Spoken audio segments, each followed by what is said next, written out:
ప్రభునందు ప్రియులైన మీకందరికీ యేసుక్రీస్తు ప్రభువారి నామములో శుభవందనాలు తెలియజేస్తూ ఉన్నాం.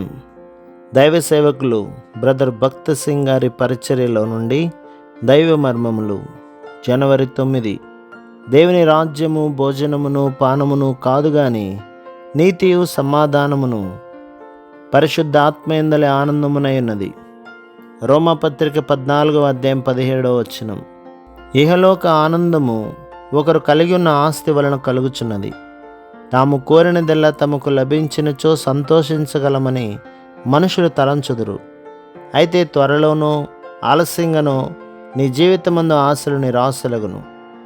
నిరీక్షించినవి దొరకకపోవచ్చును. ఏవేవి నీకు సంతోషమునివ్వగలవని నీవు తలంచితివో వాటన్నిటి యొక్క ఖాళీతనము అంతమున రుజువు చేయబడును.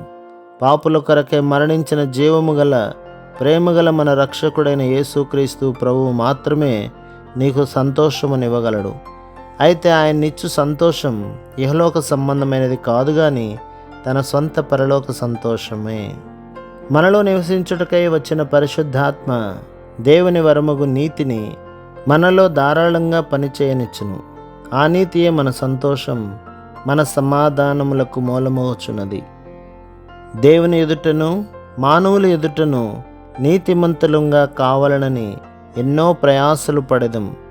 అయితే మానవులు దేనిని నీతి అని అనుకొనుచున్నారో దానిని దేవుడు మురికి గుడ్డలు అని అనుచున్నాడు. యెషయా గ్రంథం 64:6.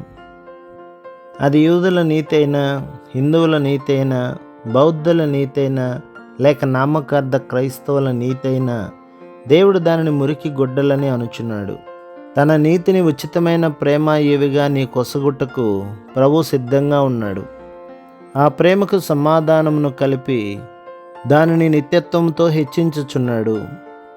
అదే కృప ఆ ప్రేమ సమాధానములకు పరిశుద్ధాత్మ ద్వారా సంతోషమును కలుపుచున్నాడు. దేవుని పరిశుద్ధాత్మను నీలోనికి రానిచ్చి పని చేయనిచ్చినచో దేవుని స్వంత నీతితో నీవు నీతిమంతుడు వగదు. తత్ఫలితంగా దేవుని సంతోషంతో నీవు గంతులు వేయగలవు. దేవుని దృష్టిలో నీవు నీతిమంతుడు అను నిశ్చయత నీ హృదయములోనున్న ఆత్మ కలిగించుట ద్వారా నీవు దినదినమునకు ఆయన యందు అధిక ఐశ్వర్యవంతునిగాను, పవిత్రునిగాను, బలవంతునిగాను కాగలుగుట నీవు చూచెదవు. ప్రభు మిమ్మును మీ కుటుంబములను మీ సంఘములను దీవించి ఆశీర్వదించునుగాక. ఆమేన్.